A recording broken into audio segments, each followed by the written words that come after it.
Nah, kan lo, Purbaya bakal perketat aturan impor pakaian bekas. Nah, gimana tuh? Jadi gimana tuh untuk pedagang thrift atau pedagang-pedagang baju-baju bekas impor yang lainnya? Apakah mereka akan setuju atau tidak? Mari kita simak.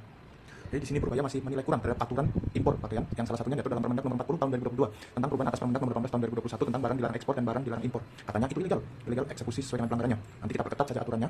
Ada katanya kelemahan hukum di sana. Gitu kata Purbaya. Purbaya sebelumnya mengancam bakal melakukan blacklist terhadap para importir yang pernah melakukan impor pakaian bekas.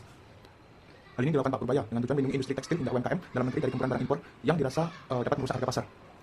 Pak Purbaya juga mengungkapkan pertama kali mendengar istilah Perpres saat rapat dengan Dirjen Bea Cukai dan jajarannya pada eh, di kantor Bea Cukai Rawamangun, Jakarta Timur. Terus, apakah kebijakan ini akan sangat berpengaruh atau malah merugikan? Mari kita simak. Secara rasional, bahwasanya kebijakan memperketat aturan impor pakaian bekas itu akan melindungi ekonomi dan industrial nasional. Karena secara fundamental, masuknya pakaian bekas impor yang seringkali masuk tanpa melalui bea cukai yang semestinya, itu menciptakan disrupsi pasar yang serius. Kemudian menciptakan persaingan yang tidak sehat, dan menciptakan potensi deindustrialisasi serta pelindungan tenaga kerja yang kurang maksimal. Jika kita melihat dari perspektif lain seperti misalkan dampak lingkungan dan pengelolaan limbah, isu pakaian impor bekas tidak terlepas dari masalah lingkungan global yaitu limbah fashion.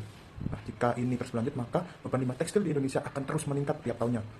Kemudian tidak terjadi keberlanjutan dalam artian pengelolaan limbah ini akan terus mengalami kesulitan dan mengalami penumpukan. Jadi kesimpulannya kebijakan Menteri Pak Purbaya untuk memperketat aturan impor pakaian bekas adalah suatu intervensi yang logis dan perlu. Langkah ini bukan sekedar tindakan proteksionis yang sempit, melainkan sebuah kebijakan multidimensional yang didasari data objektif mengenai ancaman terhadap industri dalam negeri dan dampak buruknya terhadap lingkungan. Kebijakan ini penting untuk memastikan kedaulatan industri nasional dan kesehatan masyarakat dalam jangka yang panjang.